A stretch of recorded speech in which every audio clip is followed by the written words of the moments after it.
అందరికీ నమస్కారం అండి. ఓం గం గణపతియే నమః. Welcome to our channel. Sankatahara Chaturthi పూజా విధానము. పూజ ఏ సమయంలో జరుపుకోవాలి? పాల్గొన మాసంలో వచ్చే సంకటహర చతుర్థి విశిష్టత ఏమిటి? 2025 సంవత్సరంలో పాల్గొన మాసంలో మార్చి నెలలో సంకటహర చతుర్థి ఏ రోజున జరుపుకోవాలి? చెవితి తిథి వివరాలు. ఈ రోజున గణపతిని ఏ నామంతో పిలవాలి? ఆ గణపతి అధిష్ఠించిన పీఠంను ఏ పేరుతో పూజించుకుంటాము? ఈరోజు చంద్రోదయ సమయం ఎప్పుడు? తదితర విషయాలు ఈ వీడియోలో తెలుసుకుందాం ఫ్రెండ్స్. వీడియో నచ్చితే లైక్ చేయండి, షేర్ చేయండి, ఛానల్ని తప్పకుండా సబ్స్క్రైబ్ చేసుకోండి. తీవ్రమైన కష్టాలలో ఉన్నప్పుడు ఆ సమస్య నుండి ఎంత ప్రయత్నించినా బయటపడలేకపోతున్నాము అనుకునే వాళ్ళు, అనారోగ్య సమస్య, ఉద్యోగం లేకపోవడం, వివాహంలోని కలతలు, ఇలా ఎలాంటి కష్టాలలో ఉన్నా ఒక పని చేస్తే ఆ పని కంప్లీట్ చేయలేకపోతున్నాము, అవాంతరాలు వస్తున్నాయి, ఇంట్లో తీవ్రమైన ఆర్థిక సమస్యలు, ఆరోగ్య సమస్యలు, ఇలా ఒక సమస్య తర్వాత ఇంకొక సమస్య అలా వస్తూనే ఉన్నాయి.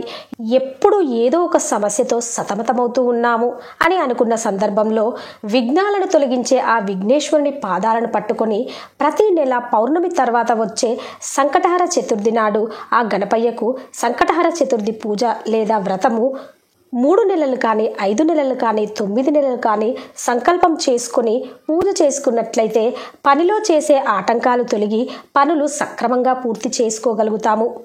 కుటుంబ ఆరోగ్య ఆర్థిక సమస్యలు తొలగిపోయి ఇంటిల్లిపాది సంతోషంగా ఉంటాము.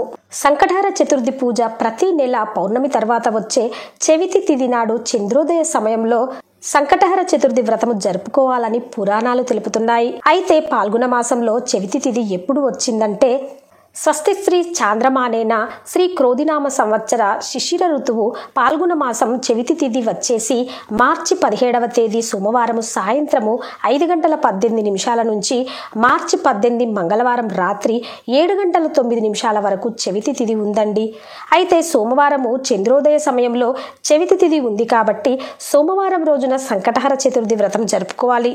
ఈ రోజు మనం గణపతిని బాలచంద్ర మహాగణపతి అనే నామంతో పూజిస్తాము. ఈ నెల గణపతిని ఆగమపీఠం అనే పేరుతో పూజించాలి. పూజానంతరము చంద్రోదయ వేళలో ఆర్ఘ్యం ఇవ్వాలి. ఆ చంద్రోదయ వేళ మార్చి 17వ తారీఖు సోమవారం రోజున ఎప్పుడంటే ఆంధ్రప్రదేశ్లో 8:37 రాత్రి సమయంలో, తెలంగాణలో 8:57 ఉందండి.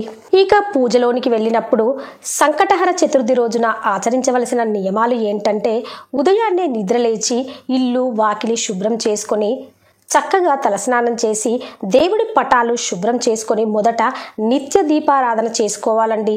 ఉదయం గణపతికి పూజ చేసి మన సంకల్పం ఆ గణపయ్యకు చెప్పుకొని ముడుపు కట్టుకోవాలి. సాయంత్రం వేళలో గణపతికి చంద్రోదయం సమయంలో పూజ చేసుకోవాలి. ఉదయం వేళలో గణపతికి సింపుల్గా పూజ చేసుకొని ముడుపు కట్టుకోవాలండి. ఇక ముడుపు విషయానికి వస్తే ముడుపు ఎలా కట్టుకోవాలంటే ఒక ఎర్రని వస్త్రం తీసుకొని 3 గుప్పెళ్ల బియ్యం ఆ వస్త్రంలో పోసుకొని 2 తమలపాకులు, 2 వక్కలు, 2 ఎండు ఖర్జూర, దక్షిణగా 11 రూపాయలు కానీ, 21 రూపాయి కానీ, 51 రూపాయి కానీ, 101 రూపాయి కానీ మన శక్తి మేరకు దక్షిణ వేసి ముడుపు కట్టుకొని పసుపు, కుంకుమ, అక్షంతలు, పుష్పము ఆ ముడుపులో వేసుకొని మనసులో ఆ గణపయ్యకు మన కోరిక చెప్పుకొని ఆ ముడుపును కట్టుకోవాలి.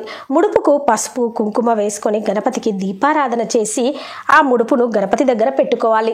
ఇక గణపయ్యకు బెల్లం ముక్క కానీ ఓ పండు కానీ ఉదయం వేళ నైవేద్యం పెట్టి పూజ పూర్తి చేసుకోవాలి. ఉదయం ముడుపు కట్టిన దగ్గర నుండి సాయంత్రం పూజ చేసుకునేంత వరకు ఉపవాసం ఉండాలండి. ఉపవాసం ఉండలేము అనుకుంటే పాలు, పండ్లు, సాత్విక ఆహారం తీసుకుంటే సరిపోతుంది.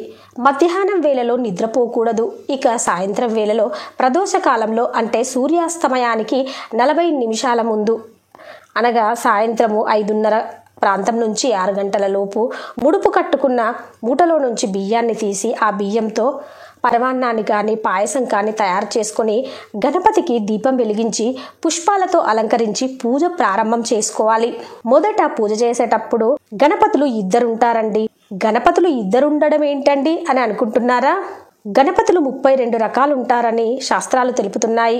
అయితే సంకటహర చతుర్థి పూజ ప్రారంభించే ముందు విఘ్నాలను తొలగించే ఆది గణపతి మన గణపతికి పూజ చేసి దీపం, ధూపం, పుష్పం, గంధం, నైవేద్యం అలా పంచోపచార పూజ చేసుకుని సంకటహర గణపతి పూజ ప్రారంభం చేయాలండి. గణపతికి ఇష్టమైన ఉండ్రాళ్ళు, కుడుములు, నైవేద్యాలు తయారు చేసుకోవాలి. చాలా మహిమాన్వితమైన పూజ అండి. మనం కష్టాలలో ఉన్నప్పుడు ఆ గణపతికి పూజ చేస్తే తప్పకుండా మనం మన కష్టాల నుంచి బయటపడతాము. గణపతికి గరిక అంటే చాలా ఇష్టమండి. గణపతికి గరిక ఎర్రని మందారాలతో, ఎర్రని గన్నేరు పూలతో, ఎర్రని గులాబీలతో, ఎర్రని అక్షంతలతో ఇలా ఏది వీలైతే దానితో గణపతికి ఇష్టమైన పూలతో పూజ చేసుకోవాలి. గణపతి సంకటహర చతుర్థి అష్టోత్తరం చదువుకుంటూ లేదా ఆడియో పెట్టుకొని వినుకుంటూ అయినా సరే అక్షంతలతో కానీ, పూలతో కానీ, గరికతో కానీ అష్టోత్తరం చేసుకోవాలి. గణపతి సంకటహర చతుర్థి వ్రతకథలు కూడా ఉంటాయండి. అవి కూడా చదువుకోవాలి. చేతిలో అక్షంతలు పట్టుకుని సంకటహర చతుర్థి వ్రతకథను వినడం కానీ, చదువుతూ కానీ పూజ చేసుకోవాలి. పూజానంతరం చంద్రోదయం వరకు వేచి ఉండాలి.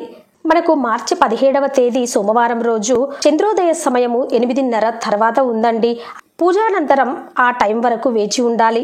చంద్రుడు కనిపించడం లేదు అనుకుంటే నక్షత్ర దర్శనం చేసుకొని అయినా ఒక ఇత్తడి చెంబు లేదా రాగి చెంబులో నీళ్లు పోసుకొని పువ్వులు, అక్షంతలు వేసి ఆ నీళ్లను చెట్టుకు కానీ, ఒక పళ్ళెంలో కానీ చేతితో వదలాలి. ఇలా చంద్రుడికి ఇస్తూ ఓం చంద్రదేవాయ నమః అనుకుంటూ నీళ్లు వదలాలి. దీనినే ఆర్ఘ్యం ఇవ్వడం అంటారు. చంద్రుడికి ఆర్ఘ్యం ఇచ్చాక గణపతి వద్దకు వచ్చి మంగళహారతిని ఇవ్వాలి. కొన్ని అక్షంతలు తీసుకొని స్వామివారికి దండం పెట్టి పాదాల మీద వేయాలి. నైవేద్యం సమర్పించి ఆ నైవేద్యాన్ని ఇంట్లో వాళ్ళకు పెట్టి పూజ చేసిన వాళ్ళు కూడా ఉపవాస దీక్ష విరమించి ప్రసాదాన్ని స్వీకరించాలి. ఇలా ప్రతి నెల సంకటహర పూజ చేసుకుని మన జీవితంలో కలిగే విఘ్నాలను తొలగించమని ఆ గణపతిని వేడుకుందాం. ఓం గం గణపతియే నమః. ఓకే ఫ్రెండ్స్, మీకు కనుక ఈ వీడియో నచ్చినట్లయితే ఒక లైక్ వేయండి, షేర్ చేయండి. మరిన్ని వీడియోల కోసం ఛానల్ను తప్పకుండా సబ్స్క్రైబ్ చేసుకోండి.